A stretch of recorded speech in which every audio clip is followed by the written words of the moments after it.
Glória a Deus. Amados irmãos, abra sua Bíblia, por favor, no livro de Romanos. Livro de Romanos.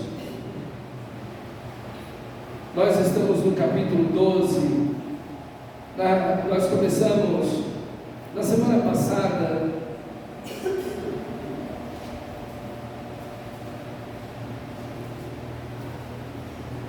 essa série de mensagens, vivendo a plenitude da graça de Deus.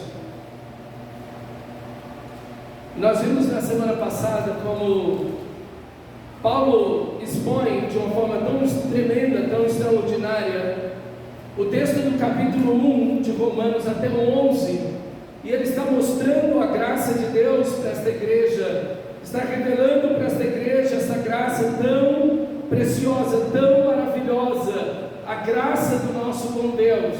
E a primeira resposta que o próprio apóstolo São Paulo traz é a resposta de glorificar a Deus. Ele termina essa compreensão da graça, essa exposição desse amor de Deus por nós, pelo seu povo, dizendo a profundidade das riquezas, tanto da sabedoria quanto do conhecimento de Deus, ali já no final do capítulo 11.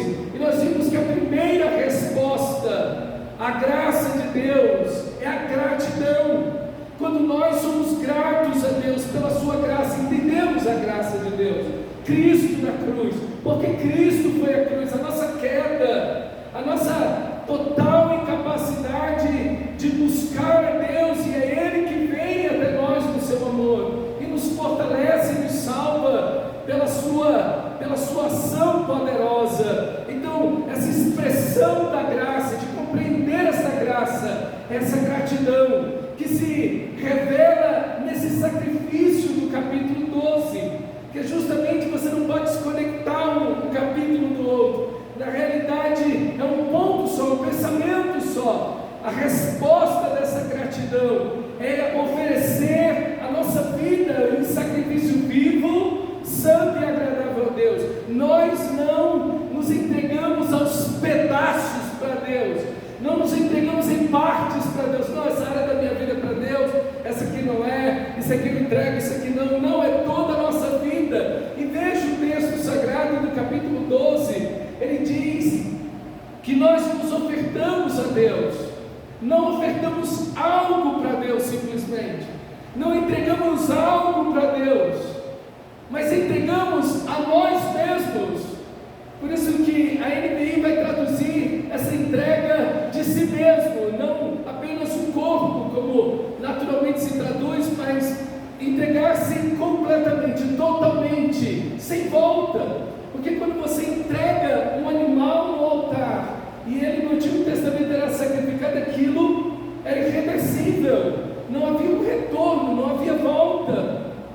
Assim também a nossa entrega a Deus, ela é completa, ela é total, ela é de uma vez para sempre. E essa é a resposta da gratidão diante desse Deus tão maravilhoso que me ama. Eu vou me entregar a Ele completamente, toda a minha vida, sem reservas, sem limitações alguma, todo o meu ser, tudo que eu sou, tudo que eu tenho a Ele, porque um morreu por todos, Cristo morreu por todos, logo todos se entregam em sacrifício vivo, santo e agradável a Ele. Essa é a resposta da graça, essa é a resposta diante do amor de Deus por mim e por você. É a gratidão que adora, a gratidão que se entrega, a gratidão que se oferece em sacrifício vivo para viver inteiramente para agradar a Deus, sem se conformar com este mundo, sem se conformar com essa estrutura do pecado que está na cultura.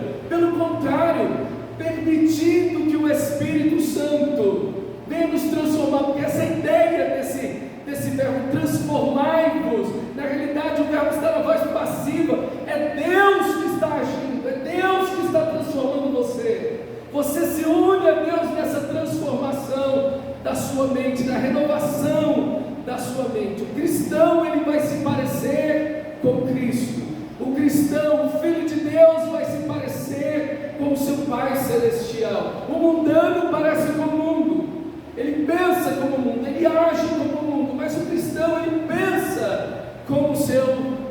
Pai Celestial como seu Senhor. Meus irmãos, essa é a resposta da graça, essa é a resposta em amor que damos a Deus. Não nos conformamos com o mundo, com o pecado, mas nos conformamos à imagem maravilhosa de Cristo Jesus, o nosso Senhor. Essa é a resposta maravilhosa que Deus quer de mim e de você, e é isso que Paulo fala para essa igreja fazer.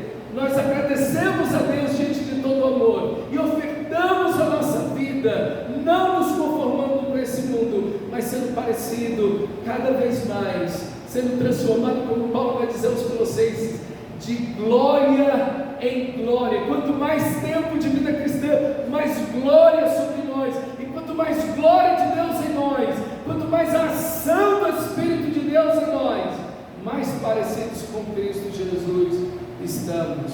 Meus irmãos, o Evangelho é extraordinário. Essa resposta de gratidão, ela é fundamental na vida do cristão. E agora? E agora como vamos viver a partir disso? Gratos a Deus, entregando a nossa vida para Ele, não nos conformando com este século, mas vivendo inteiramente para o agrado de Deus, para obedecer o Senhor. E então entra o versículo 9 do capítulo 12, veja comigo, Romanos 12, 9, e mantenha a sua Bíblia aberta. Eu vou lendo e vou dizendo para você, e essa primeira frase do versículo 9, o amor deve ser sincero, odeiem o que é mal, apeguem-se o que é bom. Na realidade, é o resumo de tudo que vem adiante, ok? O amor deve ser sincero.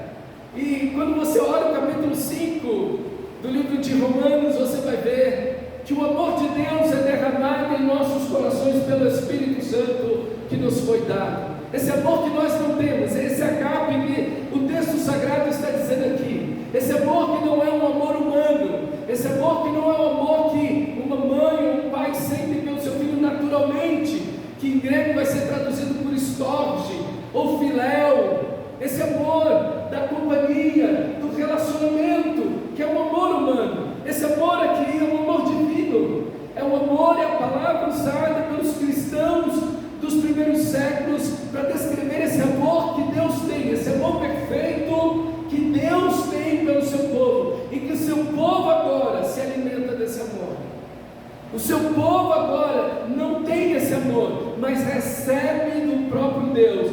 O amor de Deus é derramado em nossos corações pelo Espírito Santo que nos foi dado. O cristão recebe de Deus poder para amar. Ele recebe um amor, ele é nutrido por um amor que o mundo não pode conhecer. Ele bebe de um amor que é o próprio amor de Deus. Todo ser humano bebe do amor de Deus. Há uma graça comum sobre todos.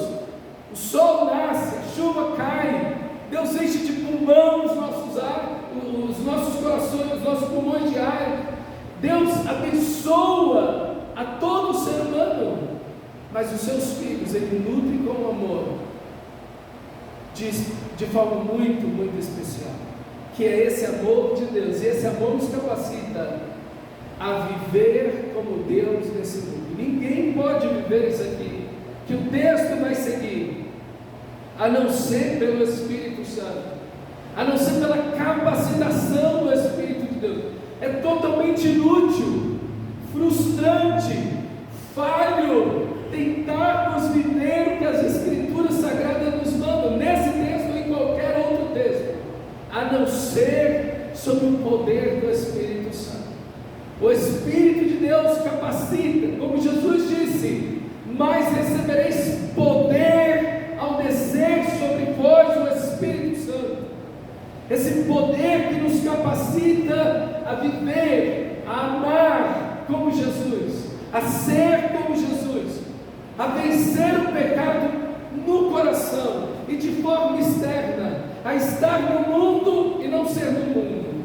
É essa capacitação, esse poder que o Espírito de Deus nos dá, que Paulo vai falar no capítulo 8. Ele vai dizer que a lei do Espírito da vida, antes você estava sob a lei do pecado, essa lei que dominava você, Você era escravo do pecado, agora você está sob outro poder, outra lei, está governando a vida do cristão, porque ele ressuscitou com Cristo Jesus. Ele morre com Jesus para o pecado e ele ressuscita para uma nova vida, para ser uma nova criação. Por isso Paulo em Romanos 6 vai dizer que o pecado não tem domínio, autoridade, controle, senhorio sobre o cristão, porque ele não está debaixo da força humana, da lei, mas ele está debaixo do amor de Deus, da graça. Então ele pode viver como Cristo. Ele tem a capacidade dada pelo próprio Deus para viver uma vida segundo a vontade de Deus. Deus não apenas nos ordena a fazer algo, Deus nos capacita a fazer isso, porque Ele sabe que é impossível vivermos isso. É impossível obedecermos a Deus e agradarmos a Deus na nossa própria força. Por isso dependemos do Espírito. Por isso que o Espírito de Deus vem sobre o cristão. Ele habita no cristão. Nós somos templo do Espírito individualmente, mas também como corpo. Nós precisamos da presença da pessoa, do poder, do agir, do guiar do Espírito Santo de Deus em nossas vidas. Não seremos cristãos nem por uma hora sem a pessoa do Espírito Santo. Não tem como, meus amados irmãos. Precisamos, dependemos. Por isso que na leitura e na meditação desse texto essa noite você deve dizer: Senhor, me capacita, me enche, Senhor, para que eu possa viver plenamente esse texto que vamos meditar nesta noite, para a tua glória. Porque agora, irmão, não reina mais o pecado na vida do cristão. Romanos 5. O pecado reinou para a morte, porque o salário do pecado é morte. O pecado reinou para a morte, mas agora em Cristo reina a graça de Deus. É o último versículo do capítulo 5, versículo 21. Agora reina a graça, agora reina o amor. O amor de Deus reina sobre a vida do cristão. Ele começa o capítulo 5 dizendo que esse amor é derramado em nossos corações pelo Espírito Santo. E ele termina o capítulo 5 dizendo que agora o amor, a graça de Deus reina sobre as nossas vidas. Qual a resposta que vamos dar diante dessa graça? Amar. Se o amor de Deus é derramado, se estamos bebendo do amor do Pai, de Deus que é amor, e nós bebemos desse amor de Deus, dessa graça de Deus sobre nós, naturalmente vamos amar. Por isso, irmãos, e aqui eu quero abrir um parênteses: o nosso Deus não é Alá. O nosso Deus, Yahweh, do Antigo Testamento, Javé, ele não é Alá. Isso é um erro grosseiro, inclusive. O Deus dos muçulmanos não é o Deus verdadeiro. O nosso Deus é santo, santo, santo. Nosso Deus é amor. Nosso Deus é justiça. Nosso Deus é graça. Nosso Deus não tem absolutamente nada a ver. Alá é uma criação da cabeça dos muçulmanos. Assim como na nossa cultura se criou uma ideia totalmente errada de Jesus e de Deus. Existe um Jesus na cultura aí que não tem absolutamente nada daquilo que a Bíblia está dizendo que ele é. Ou um Deus que nessa cultura cristã que existe, nesse imaginário religioso que existe no Brasil, existe um Deus aí que não tem nada a ver com a palavra de Deus. Deus não é o que o povo diz, Deus não é o que a cultura diz, Deus não é o que as religiões dizem. Deus é o que esse livro que você está segurando diz, a palavra de Deus. Deus se revela na palavra, Deus se revela nas escrituras sagradas. Deus é o que a sua palavra diz que ele é, nada menos nem mais.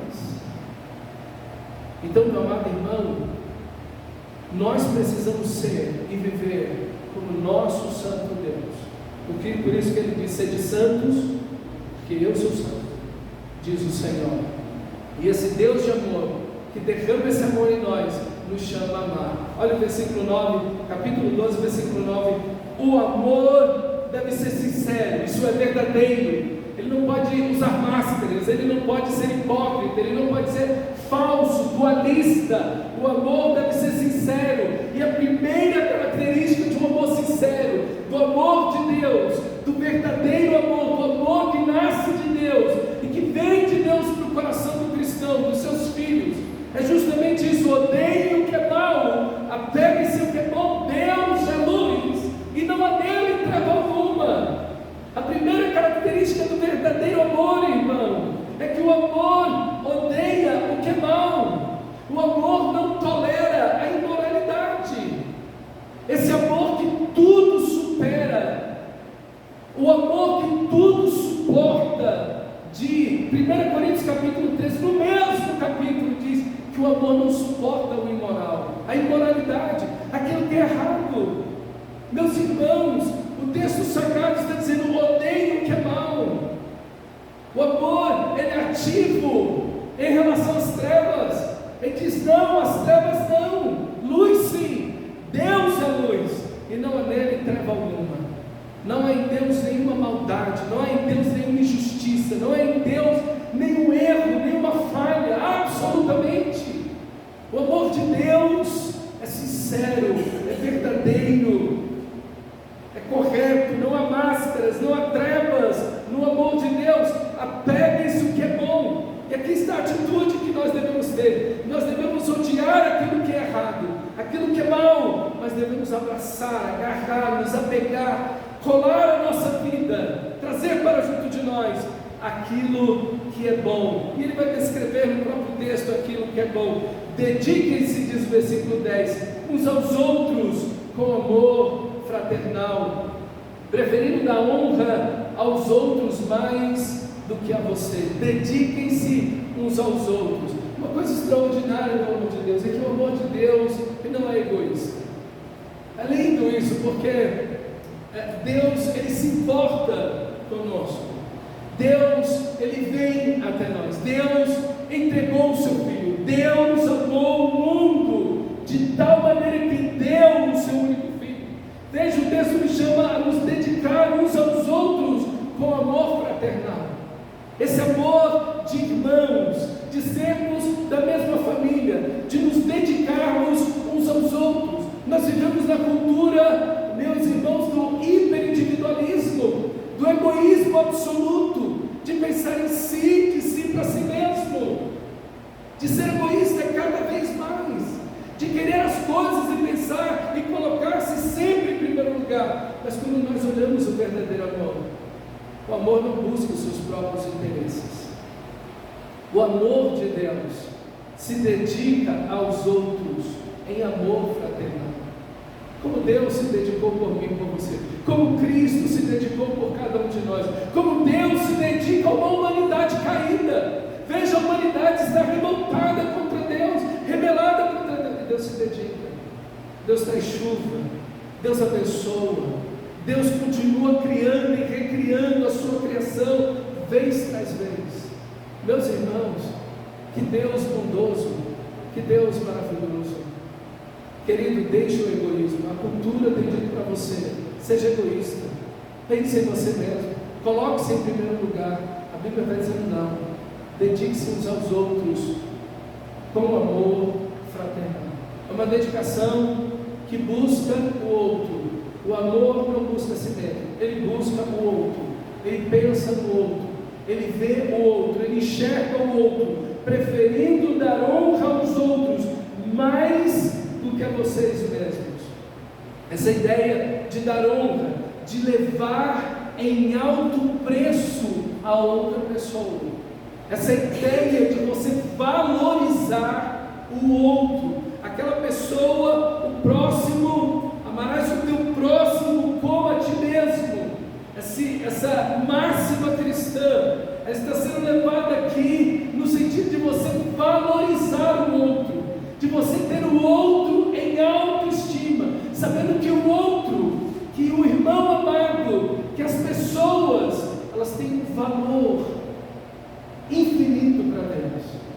O valor de uma pessoa é o valor da própria vida de Cristo Jesus, o nosso Senhor.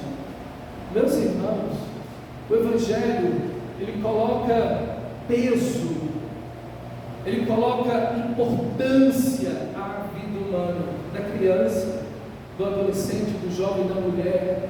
Nesse momento, as pessoas davam muito pouco valor à criança e à mulher, davam muito pouco valor quase nenhum ao pobre, ao escravo, e aqui não há distinção alguma.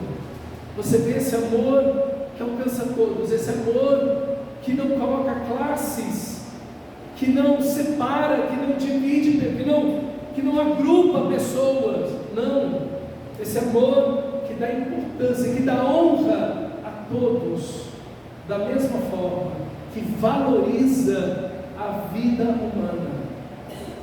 Isso é extraordinário, irmãos. Você imagina um texto desse tem 2000 anos, e você olha o mundo sedento, exatamente pelo que esse texto está dizendo, não consegue alcançar. Nunca fale, diz o versículo 11, nunca falte, a vocês o zelo, sejam fervorosos de espírito, sirvam ao Senhor. Interessante que parece que ele muda a tônica, certo? Ele está focando o ser humano agora, ele olha para Deus e diz, não falte, nunca falte em vocês o zelo, esse ardor, esse fervor, sejam fervorosos de espírito e sirvam ao Senhor. Existe geralmente esse tipo de discrepância, pessoas que amam a Deus e odeiam o próximo, ou que valorizam as pessoas e odeiam a Deus.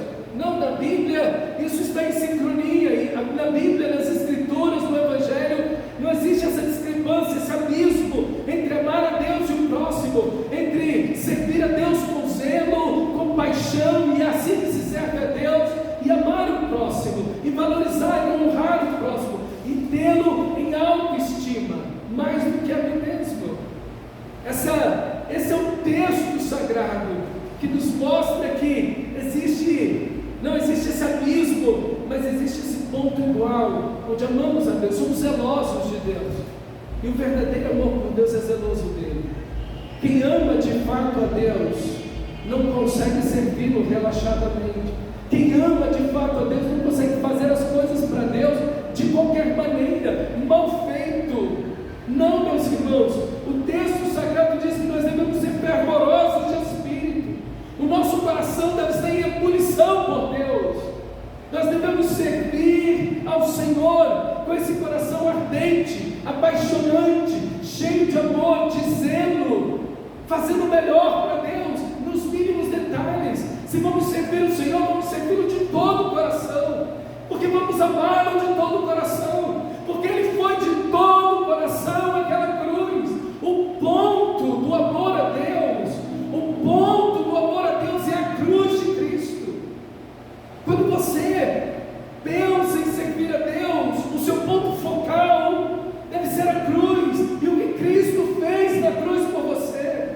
Então, a partir daí, eu vou viver a Deus, eu vou servir a Deus, eu vou amar a Deus, eu vou fazer com zelo, paixão, fervor para Deus. Por isso que não se pode servir a Deus de qualquer maneira. A maneira como você serve a Deus revela o tanto quanto você é grato a Ele. A maneira como você serve a Deus revela o tanto quanto você entende o que Cristo fez naquela cruz por você. A maneira como você serve a Deus demonstra o quanto você está experimentando o amor de Deus. Quanto mais cheios do amor de Deus, mais zelosos de Deus, da sua obra, do seu reino seremos, mais alegres seremos em servir ao Senhor. Quando falta alegria, entusiasmo, fervor, paixão, espontaneidade para servir a Deus, porque nossos corações pararam já muito de experimentar o amor de Deus. Meus irmãos, isso não pode acontecer conosco. Está havendo uma tendência na igreja dos nossos dias de profissionalizar os serviços dentro da igreja, profissionalizar tudo que está sendo feito na igreja, porque quando se paga, se cobra, se exige, e quando se paga, se faz bem feito. Eu tenho visto igrejas que estão profissionalizando tudo. Quem toca, quem canta, é pago. Está. Nos Estados Unidos isso é antigo, está chegando para a gente. Se toca, se canta, se prega, se faz tudo na igreja, simplesmente por dinheiro. Se mexe no som, tudo na igreja se torna profissional. Porque as pessoas não querem servir a Deus. Elas não querem servir e quando servem, fazem uma coisa feia, mal feita, desleixada. Olha o que o texto sagrado está dizendo, acompanhe comigo, no versículo 11: nunca falte a vocês o zelo, nunca, porque você tem um ponto convergente, você tem um ponto norteador, a cruz de Cristo Jesus, aquele que fez tudo por você, que te amou e te amou até o fim. Como você pode responder a Deus de outra forma? Com qualquer serviço, com qualquer coisa?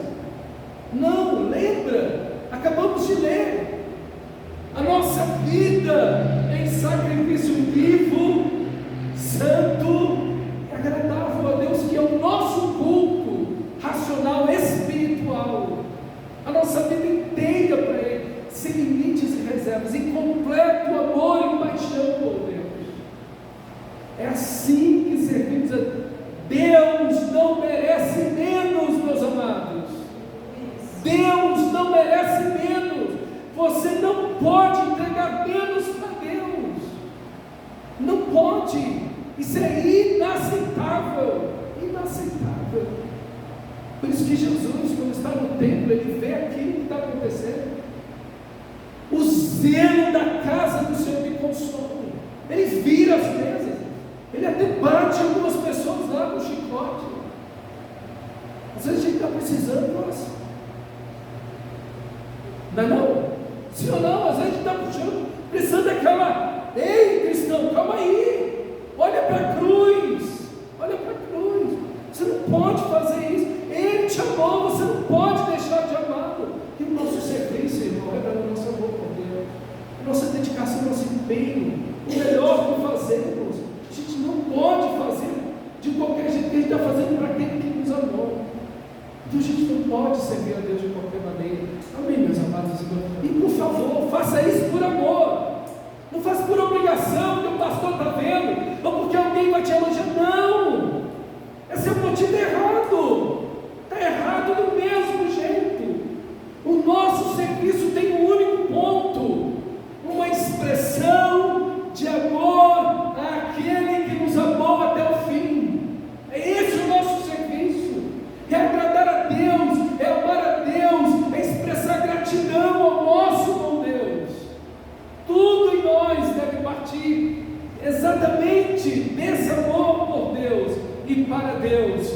E o texto segue, versículo 12: alegrem-se na esperança, sejam pacientes na tribulação, perseverantes na oração, alegres na esperança. Quem ama Cristo, esse amor sincero, espera a vinda de Cristo. A esperança que é a segunda vinda. Qual a esperança do cristão? É que Jesus vai voltar. A sua esperança não é que o governo da direita ou da esquerda vai estar no Brasil. A sua esperança não está na economia ou na política. A sua esperança não está aqui. Agora a gente, com esse calor que está fazendo, desesperador, o super ninho, né? Não é nem mais é ninho, mas agora é o super ninho que estão dizendo. Que o calor em 125 mil anos, nunca fez tanto calor como em 2023, em 125 mil anos, nem 125 anos, 125 mil anos, o Apocalipse está chegando, irmão, um pouquinho mais perto. Jesus está voltando, sua esperança está nos céus, porque se a nossa esperança, diz Paulo, se limita a esta vida, nós somos os mais tristes de todos os homens. A nossa esperança está na vida de Jesus, novos céus e nova terra onde habita a justiça. Aqui está a nossa esperança. Quem ama Cristo está esperando Ele voltar. Seu coração não está nessa vida, nesse mundo, no dinheiro, nos prazeres. Seu coração está na segunda vinda. Alegre-se na esperança. Por quê? Porque existem paciência, essa perseverança. Não vou deixar Cristo, não vou abandonar o Senhor, porque eu amo meu Senhor. Meu amor por Ele é sincero. É sincero. É interessante, irmão. Deus permitiu que o diabo tocasse Jó.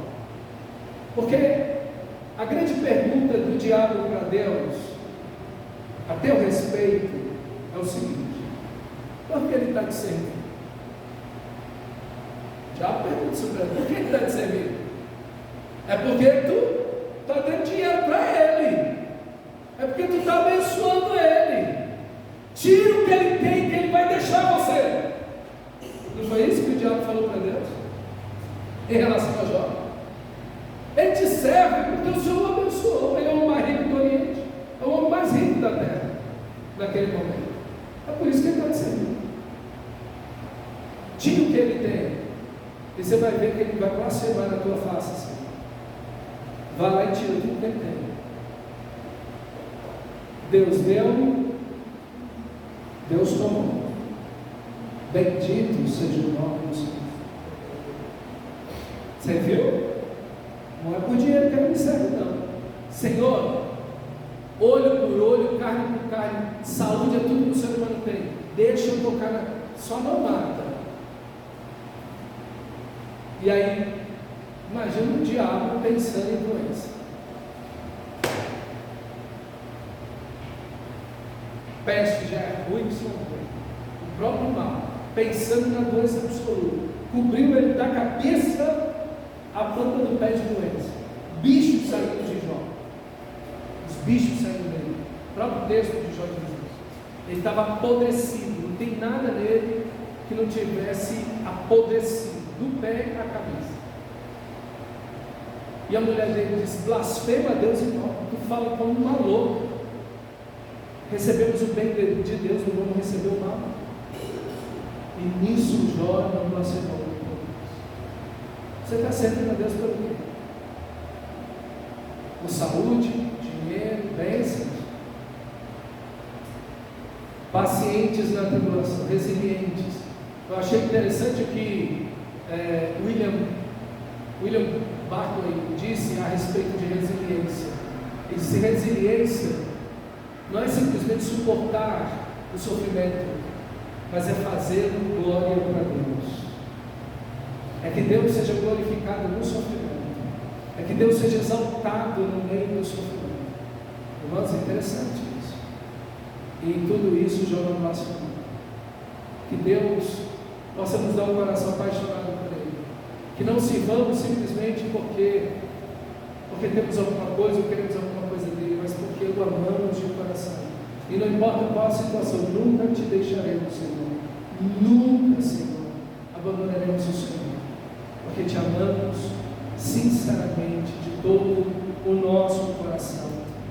Por isso que ele diz: alegrem-se, versículo 12, na esperança, sejam pacientes na tribulação. E aqui tem um ponto de fortalecimento: perseverem na oração. Quem ama, ora. Quem ama, ora. A oração é resultado de amor. A oração não é uma reza. Por favor, não reze. Ore. Abra seu coração para Deus de forma apaixonada. Não fique repetindo palavras. Cristo não morreu na cruz para você rezar, cristão. Cristo morreu na cruz para você emitir orações verdadeiras, genuínas, de coração, apaixonadas, cheias de vida, sinceras diante do Senhor. Canções e adorações que exaltam o seu nome, que são sacrifícios dos lábios, que exaltam ao Senhor. Cristo morreu na cruz para a gente ter justamente isso. Esse foi, na realidade, um grande ponto da morte de Cristo, para que a gente pudesse estar com o Pai, orar, ter comunhão, amar o Senhor, desfrutar da sua presença, ser amigo de Deus. Por isso Cristo morreu na cruz. Reconciliação, diz o apóstolo São Paulo. Foi por isso que Cristo morreu na cruz. A oração é a expressão da reconciliação, e é um grande fortalecimento na tribulação. Quanto mais angustiado, nosso ser se sentia mais intensamente orando. Quanto mais tribulação, mais oração. É assim que o nosso Senhor fez. É assim que nós devemos fazer. Quem não estava atribulado, estava dormindo. Para você não dormir diante da tribulação. Pode dizer amém? Está dormindo, Cristo? Não tem tribulação para você. Os 12 discípulos estão dormindo. Os 3 discípulos estão dormindo. Quem está orando? Jesus. Quem está atribulado? Quem está soluçando? Quem está derramando lágrimas diante do Pai? Está orando. Ainda que seja uma oração angustiosa, penosa. Está dormindo? Dorme não.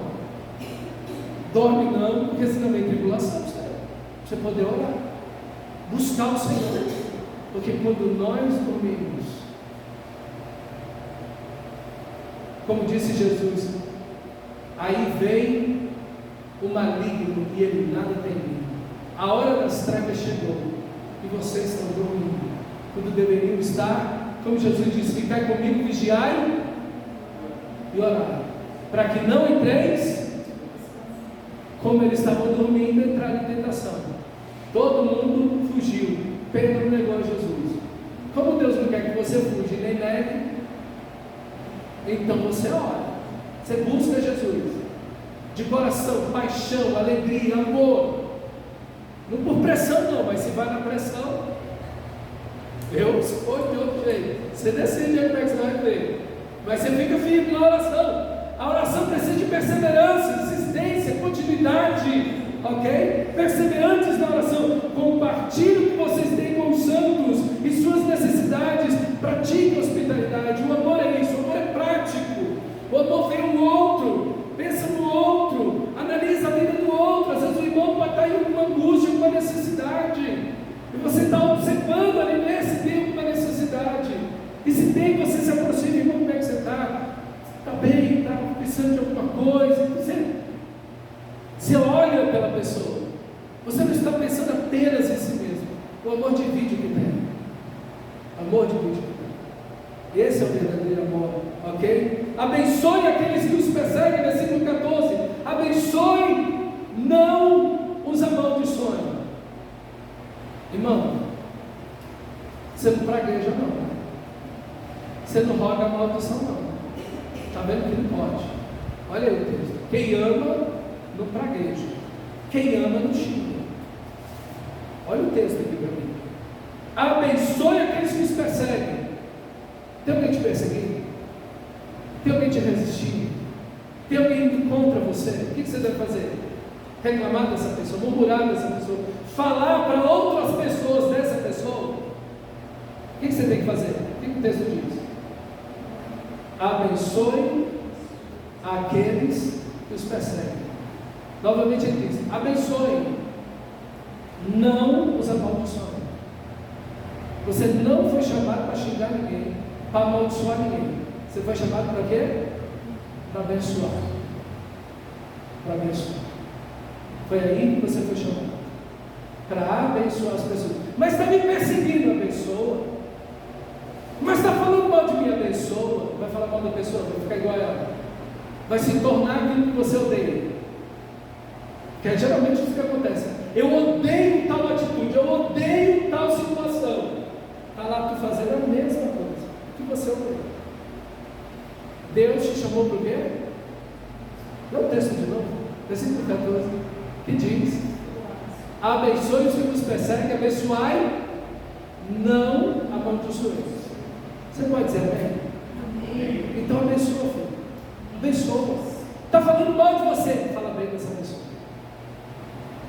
Está ressaltando todos os seus defeitos, ressalta as qualidades dessa pessoa. Ressalta as qualidades. Abençoa. Abençoa. Porque o caluniador é o diabo, não você. Não você. Quando Jesus estava sendo afrontado na cruz, o que ele disse? Agora eu vou dizer todos os pecados de vocês. Foi isso?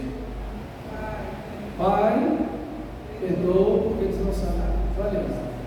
Abençoa e não amaldiçoa. Tá bem? Sai do seu Senhor, fica firme aí. Alegre-se com os que se alegrem, chorem com os que choram. O amor verdadeiro ele é empático, o amor verdadeiro ele é sensível, o amor sincero ele se atina à realidade da pessoa, ele se atina, ele é sensível, não apenas às questões financeiras, mas também às questões emocionais. Chorar com os que choram, alegrar com os que se alegram. Tenham uma mesma atitude para com os outros, não sejam orgulhosos, mas estejam dispostos a associar-se às pessoas de posição inferior. Não seja sábio aos seus próprios olhos. Essa ideia maravilhosa de no Evangelho não existem classes, não existe cor, não existe se é homem ou se é mulher, não existe se é branco ou preto, não existe se é do Brasil, se é europeu, se é americano, nada disso nos interessa no Evangelho. Se é pobre ou rico, nada disso. Nós não temos problema nenhum em nos associar às pessoas. Não, eu sou intelectual demais, eu sou tão intelectual. Um senhor dizendo o seguinte: eu não achei ninguém no meu nível, então eu falo sozinho.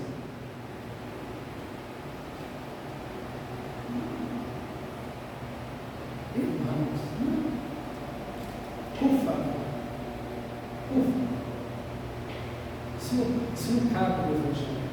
No Evangelho não cabe esse tipo de atitude, no Evangelho não cabe racismo, no Evangelho não cabe classes sociais, no Evangelho não cabe gênero, se é homem ou se é mulher.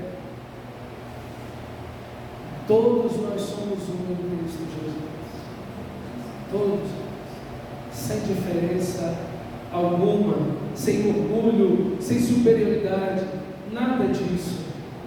Versículo 17: não retribua ninguém mal por mal, procurem fazer o que é correto aos olhos de todos, façam todo o possível para viver em paz com todos. Amados, nunca procurem vingar-se, mas deixem com Deus a ira, pois está escrito: minha vingança, eu retribuirei, diz o Senhor. Ao contrário, se teu inimigo tiver fome, dá-lhe de comer, se tiver sede, dá-lhe de beber. Fazendo isso, você amontoará brasas vivas sobre a cabeça dele. Que coisa maravilhosa, não retribuir ninguém mal por mal, essa máxima aí. E ele vai falar dos inimigos: se teu inimigo tiver fome, você dá de comer, se ele tiver sede, você dá de beber. Você não retribui mal por mal, você não se vinga, diz o texto, você nunca procura a vingança. A pessoa te fez o mal, você vai lá e faz o bem. A pessoa te fez o mal, você vai lá e faz o bem. Não te deixa vencer pelo mal, mas vence o mal com o bem. A máxima cristã é: se teu inimigo tiver fome, dá-lhe de comer, se ele tiver sede, dá para ele de beber. Foi isso que Cristo fez. Nós éramos inimigos dele, nós éramos inimigos de Deus, e Deus nos amou, fez o bem a nós quando nós nos voltamos contra ele. Assim toda a humanidade. O amor de Deus, ele vence o mal com o bem. O amor de Deus não se vinga, não se vinga. Deixa. A vingança é um prato que se come frio. A gente espera a oportunidade para... Não. O cristão não foi chamado a se vingar, o cristão foi chamado a amar. Amai os vossos inimigos, abençoai os que vos perseguem. Porque se você fizer como todo mundo, você simplesmente se conformou com este século. Não se conformar com este século é viver esse aqui. Porque neste século, na cultura em que nós estamos, é isso que as pessoas vivem: vingança, ódio, amargura, violência. É o que as pessoas acham e dizem que é amor. Na cultura o amor trai, na cultura o amor vai embora, na cultura, aí depende, adjetivo ruim não falta. Meus irmãos, o amor verdadeiro não se vinga, ele ama o inimigo Se ele tem fome, é interessante o ponto do amor. Ele vê a necessidade do inimigo. Se teu inimigo tiver fome, tem alguém que é travado com você, às vezes te cumprimenta, não te cumprimenta, e aí? Porque se você cumprimenta só os que te cumprimentam, você faz demais. Até os publicanos fazem o mesmo. Todo mundo faz isso. Eu falo com quem fala comigo, eu cumprimento quem me cumprimenta. Já cumprimentou uma pessoa insistentemente todos os dias e ela nunca te cumprimenta? Todo mundo tem um vizinho assim. O que você fez? O que você faz? Sorriso, bom dia. E a pessoa, eu vou fazer o quê? Vou viver o que a Bíblia está dizendo. Posso fazer diferente? Posso. Vou ser parecido com Cristo? Não. Mas eu preciso parecer com você. Pastor, mas eu não dou conta. É verdade. Não é por força, nem por violência, mas pelo meu Espírito, diz o Espírito. Não se vingue. Não amaldiçoe, abençoe. Seja uma bênção na vida daqueles que estão contra você, para que você pareça com o seu Senhor. E não faça isso para achar que é superior ao dele. Não, faça isso por amor. Não, eu sou uma pessoa melhor, eu sou um ser humano melhor que o fulano, então por isso eu faço. Não, eu faço isso porque eu amo o meu Senhor, porque Ele agiu assim comigo, e assim eu vou agir com as pessoas. Que desafio, que texto, está aqui. Não podemos viver da nossa força, mas precisamos da plenitude do Espírito. Vamos orar e dizer: Senhor, nos enche do Teu Espírito e nos ajude a viver esse texto a partir de hoje. A pregação vai começar agora. Quando você, ao sair daqui, começar a viver esse texto. Quando você, a partir desse momento, ao sair, chegar em casa, começar a viver esse texto. Amém? Vamos orar ao Senhor. Obrigado, Senhor, pelo Teu amor eterno.